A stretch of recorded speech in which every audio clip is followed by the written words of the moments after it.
I will now call to the podium a distinguished American, a man who is, in fact, someone who has the right stuff, which includes a doctorate in aeronautics and astronautics from MIT, selection to the NASA Apollo program, selection to a NASA Apollo program moon mission, selection to a NASA Apollo moon mission egress from the capsule on the moon, returning to our world to write several books, found the Institute of Magnetic Sciences, develop a number of scientific exploration initiatives. A man who's received far more awards than I could possibly list here, but which do include the Presidential Medal of Freedom nomination for the Nobel Peace Prize and a number of honorary doctorates. And he has some things to say to you this morning. I would like him to come forward now. Dr. Mitchell.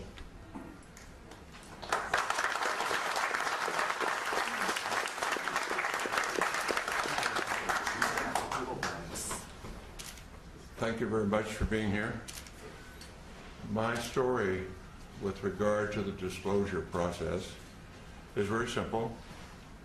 I grew up in Roswell, New Mexico, the site of the first UFO crash, the alleged UFO crash.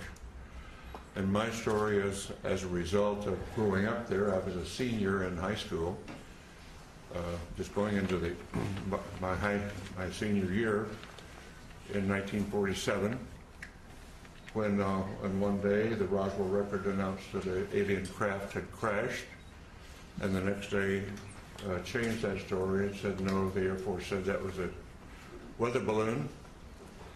And since I was on my way to college and more interested in those things, I didn't pay much attention to it at that point in time.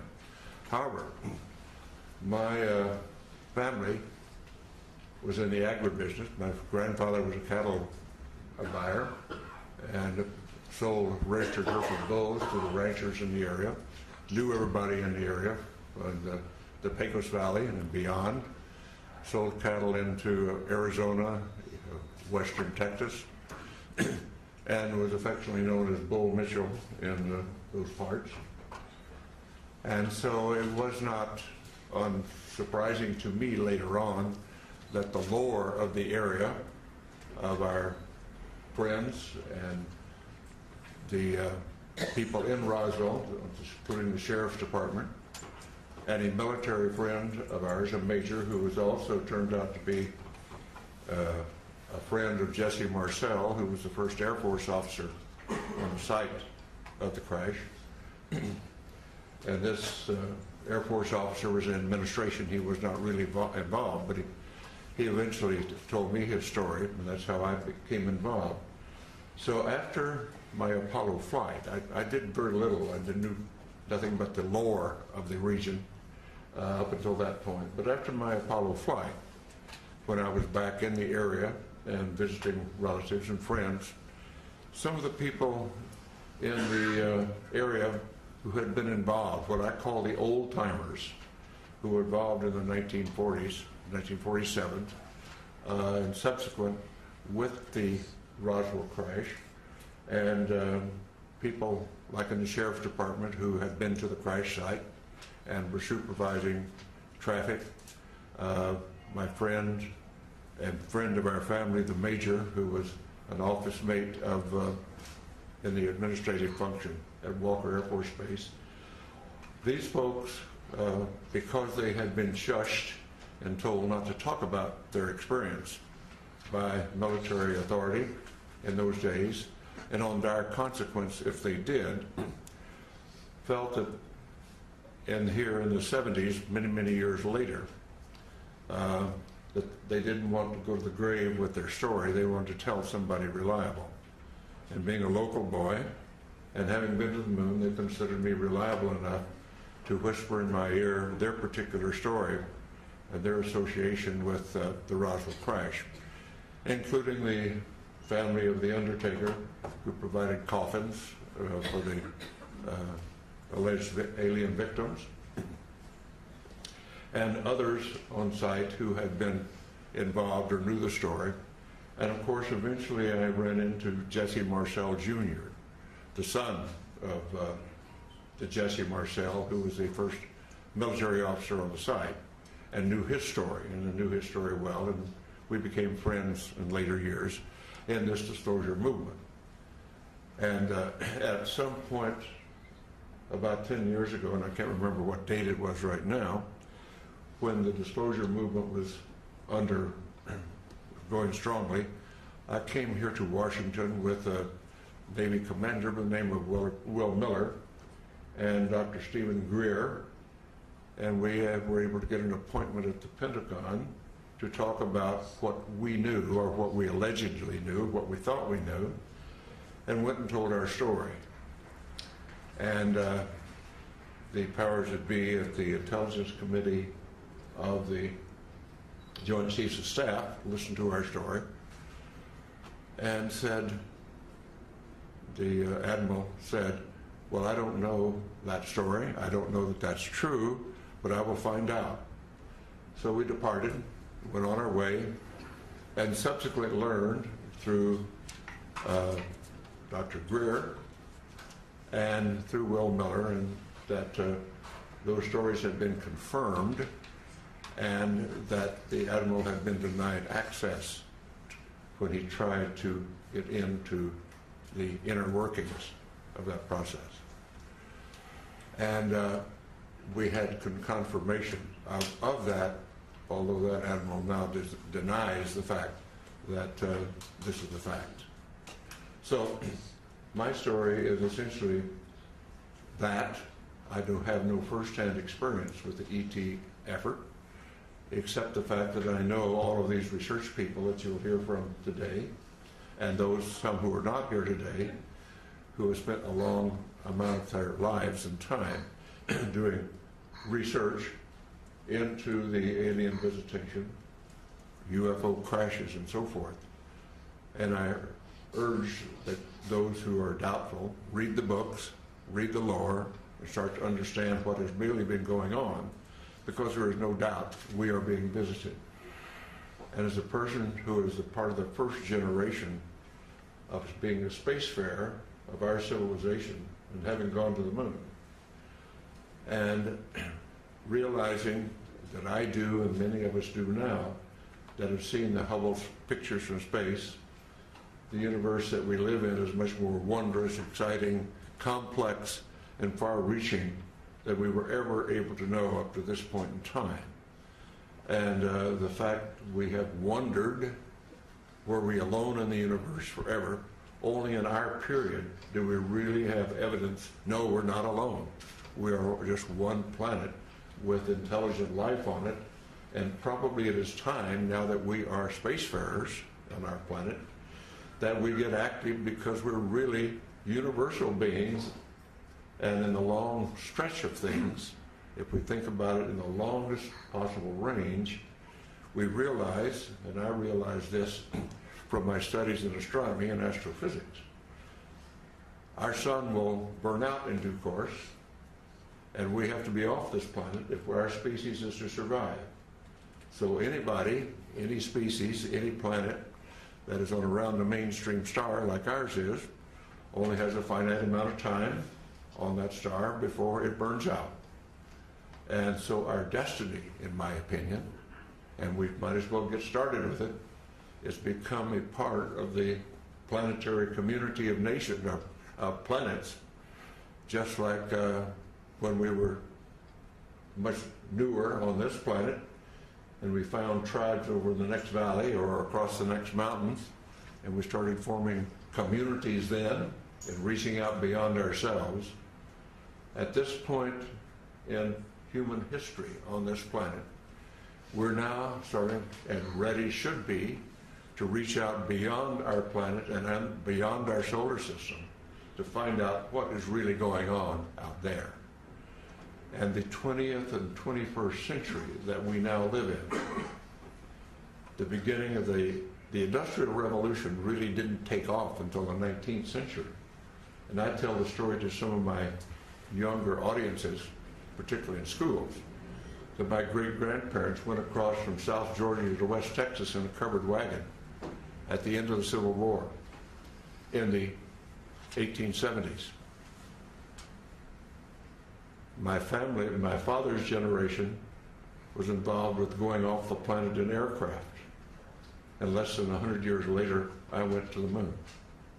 So some covered wagons to going to the moon in less than 100 years is a history of the development of our civilization in not our lifetime, but a couple of generations. And so it's time to start thinking in those terms.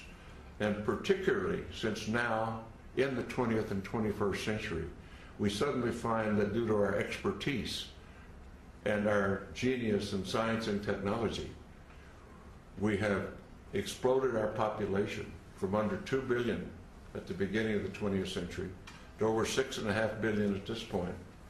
And our consumption patterns are clearly indicating that we are utilizing our non-renewable resources at an unacceptable rate, a non-sustainable rate. So we've got a lot of thinking to do about what being an advanced civilization really means. But let's put all that aside for a moment, because we're here to talk about disclosure. And what I am suggesting is it is now time to put away this embargo of truth about the alien presence. And I call upon our government to open up like other governments have, and you will hear about that this morning, like the Belgians have, the French have, the Brazilians have, the Argentines, the Mexicans have all released their files. It's about time now that we do the same thing and become a part of this planetary community that is now trying to take our proper role as spacefaring civilization. Thank you very much for your attention.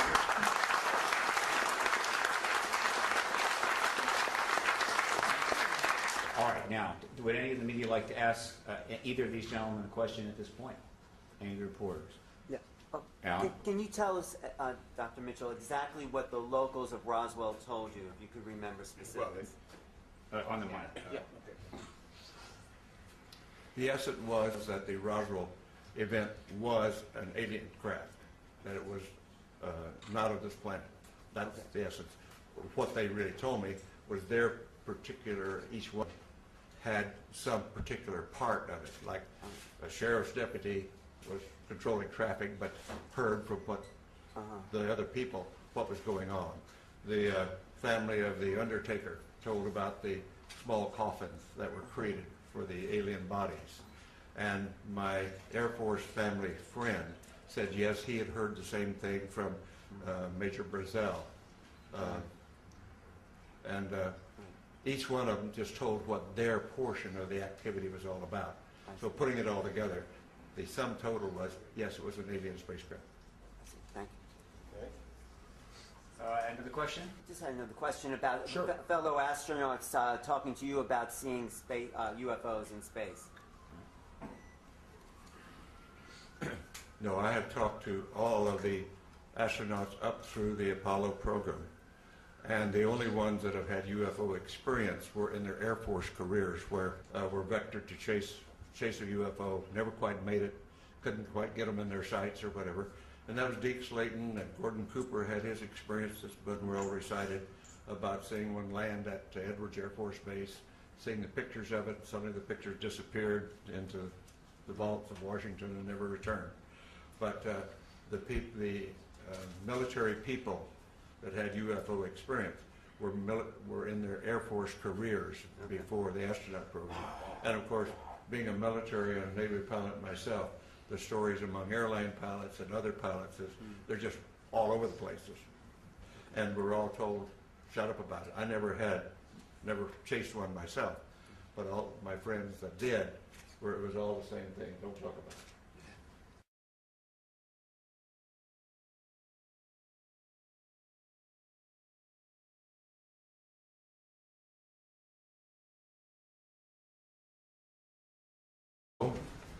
The site of the first UFO crash, the alleged UFO crash. And my story is, as a result of growing up there, I was a senior in high school, just going into my senior year in 1947, when on one day the Roswell Record announced that aliens develop a number of scientific exploration initiatives. A man who's received far more awards than I could possibly list here, but which do include the Presidential Medal of Freedom nomination for the Nobel Peace Prize in a number of honorary doctorates. And he has some things to say to you this morning.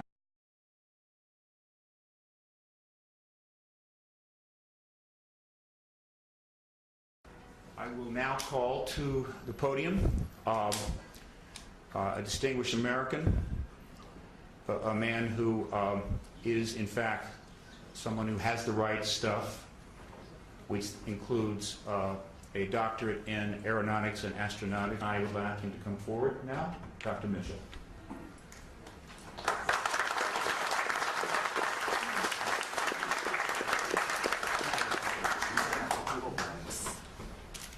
Thank you very much for being here. My story with regard to the disclosure process is very simple. I grew up in Roswell, New Mexico. From MIT, selection to the NASA Apollo program, selection to a NASA Apollo program moon mission, selection to a NASA Apollo moon mission egress from the capsule on the moon, returning to our world to write several books, found the Institute of Magnetic Sciences,